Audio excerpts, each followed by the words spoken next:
అందరికీ నమస్కారం. నేను doctor D Madhuri, MD Ayurveda, consultant in Medinian hospital. ఎక్కువగా ఆడవాళ్ళలో ఇన్‌ఫర్టిలిటీ ప్రాబ్లమ్స్ అనేవి ఎక్కువవుతున్నాయి. సో, అసలు ఇన్‌ఫర్టిలిటీ కంప్లెయింట్స్ అనేవి ఎందుకు ఎక్కువ మనము చూస్తున్నాము? దాని యొక్క రీజన్స్ ఏంటి అనే దాని గురించి ఎక్స్‌ప్లెయిన్ చేస్తాను. సో, మామూలుగా ఎవ్రీ మంత్ పీరియడ్స్ అనేవి రావడం అనేది సహజం. బట్ ఇన్‌ఫర్టిలిటీ ఉన్న వాళ్ళలో గానీ, ఏమన్నా హార్మోనల్ ఇంబాలెన్సెస్ ఉన్న వాళ్ళలో పీరియడ్స్ ఇర్రెగ్యులర్ అవుతూ ఉంటాయి. సో, అంటే 2 నెలలు, 3 నెలలకొకసారి రావడము, లేకపోతే నెలలోనే 2, 3 సార్లు రావడము. ఇలా మనకి పీరియడ్ ఇర్రెగ్యులారిటీ అనేది చూస్తూ ఉన్నాము. సో, వీళ్ళలో ఎందుకు ఇట్లా అవుతుంది అంటే మెయిన్ వచ్చేసి హార్మోనల్ ఇంబాలెన్స్. సో, దీని యొక్క రీజన్ వచ్చేసి ఏంటి అంటే సెడెంటరీ లైఫ్ స్టైల్ అయిపోయింది. అంటే ఒక అంటే బాడీ యొక్క మెటబాలిజం అనేది తగ్గిపోతుందనమాట. సో, దానివల్ల ఈ సెడెంటరీ లైఫ్ స్టైల్ వల్ల బాడీలోని చాలా వరకు చేంజెస్ వచ్చేసి వెయిట్ గెయిన్ అయిపోవడం, అంటే బాగా ఒబెస్ అయిపోవడము, అట్లాగే ఇండైజెషన్ అవ్వడము, సో, తీసుకున్న ఫుడ్ సరిగ్గా అరగకపోవడము, అట్లాగే సైకలాజికల్‌గా బాగా స్ట్రెస్‌కి, టెన్షన్‌కి ఎక్కువ గురవుతున్నారు. సో, వాళ్ళలో గూడా ఈ హార్మోనల్ ఇంపాక్ట్ అనేది పడుతుంది.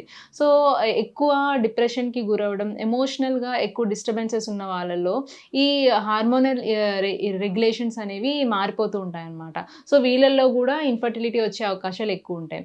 అలాగే ఏమన్నా రిప్రొడక్టివ్ ఆర్గాన్స్‌లో ఏమన్నా డ్యామేజ్ ఉన్నా, లేకపోతే రిప్రొడక్టివ్ ఆర్గాన్స్ యొక్క ఫంక్షనింగ్ సరిగ్గా లేకపోయినా సరే ఇన్‌ఫర్టిలిటీ కాజెస్ ఒస్తాయి. సో, ఈ రిప్రొడక్టివ్ ఆర్గాన్స్‌లో ఏమేమి ఒస్తాయి అంటే యూటరస్, అలాగే ఫాలోపియన్ ట్యూబ్స్ అంటాం, అట్లాగే ఓవరీస్ అంటాం. సో, ఇవన్నీ మనకి ఈ రిప్రొడక్టివ్ ఆర్గాన్స్‌లో వస్తూ ఉంటాయన్నమాట. సో, దీంట్లో మెయిన్‌గా ఏంటంటే ఓవరీస్‌లో మనకి ఎక్కువగా సిస్ట్‌లు ఏమన్నా ఫార్మ్ అవ్వడం, అంటే అది ఫ్లూయిడ్‌తో ఫిల్ అయిన సిస్ట్‌లు గానీ, లేకపోతే బ్లడ్‌తో ఫిల్ అయిన సిస్ట్‌లు గానీ, ఈ ఓవరీస్‌లో సిస్ట్‌లు ఫార్మ్ అయిందని మనం పీసీఓడీ అంటాం.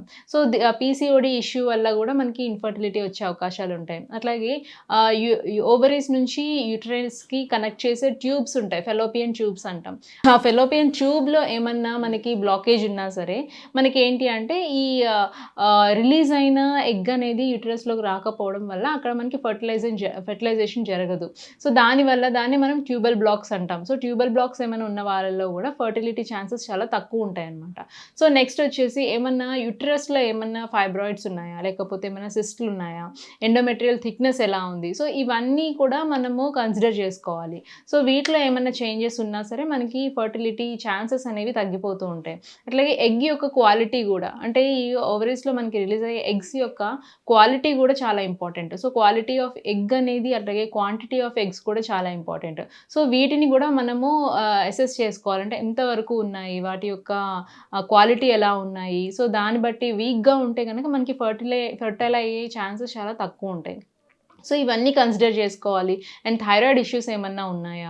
సో, థైరాయిడ్‌తో బాధపడుతున్న వాళ్ళలో గూడా కొంతమందిలో ఈ పీరియడ్స్ ఇర్రెగ్యులారిటీ, అంటే ఇవన్నీ ఏంటి అంటే హార్మోనల్ ఇంబాలెన్సెస్ అండ్ ఒకదానికొకటి మనకి ఇంటర్‌లింక్ ఉంటాయి. సో, అందుకనే ఒకటి మెయిన్‌గా మనం హార్మోన్స్‌ని రెగ్యులేట్ చేసుకుంటే ఇవన్నీ రెగ్యులరైజ్ అయిపోతాయి. సో, ఫస్ట్ ఆఫ్ ఆల్ దానికోసం మనం మెటబాలిజం పెంచాలి. మెటబాలిజం పెంచాలి అంటే ఖచ్చితంగా బాడీకి ఫిజికల్ యాక్టివిటీ ఉండాలి. అట్లాగే రోజు మార్నింగ్ గాని, ఈవినింగ్ గాని ఏదో ఒక టైంలో ఒక 20-30 మినిట్స్ వాకింగ్ చేయడము, అట్లాగే సూర్య నమస్కారాలు చేయడము, ప్రాణాయామ, యోగా, ఇవి మన డైలీ లైఫ్‌లో ఇంప్లిమెంట్ చేసుకుంటే గనక ఆటోమేటిక్‌గా మెటబాలిజం పెరుగుతుంది. అట్లాగే మైండ్ రిలాక్సేషన్ ఉంటుంది. హార్మోన్స్ రెగ్యులేట్ అవుతూ ఉంటాయి. సో, ఇవన్నీ మనకి సెట్ అవ్వాలి అంటే ఫస్ట్ ఆఫ్ ఆల్ ఇవన్నీ మన లైఫ్ స్టైల్‌లో ఇండ్యూస్ చేసుకోవాలి. అయినా సరే మనకి రెగ్యులరైజ్ అవ్వలేదు, ఏదో పెథలాజికల్ ప్రాబ్లమ్ ఉంది అనుకుంటే గనక ఇమ్మీడియేట్‌గా మీరు డాక్టర్‌ని అప్రోచ్ అయ్యి అసలు ఇది రావడానికి గల కాజ్ ఏంటి అనేది డయాగ్నోస్ చేసుకొని ట్రీట్మెంట్ అనేది తీసుకోవాలి. సో, ఈ ప్రాబ్లమ్‌తో ఎవరైనా ఫేస్ చేస్తూ ఉంటే గనక ఒకసారి మా మెడినియన్ హాస్పిటల్‌కొచ్చి విజిట్ చేయండి. ఇక్కడ మీకు ఆయుర్వేదిక్‌లో కంప్లీట్‌గా దీనికి ట్రీట్మెంట్ అనేది అవైలబుల్‌గా ఉంది. Thank you.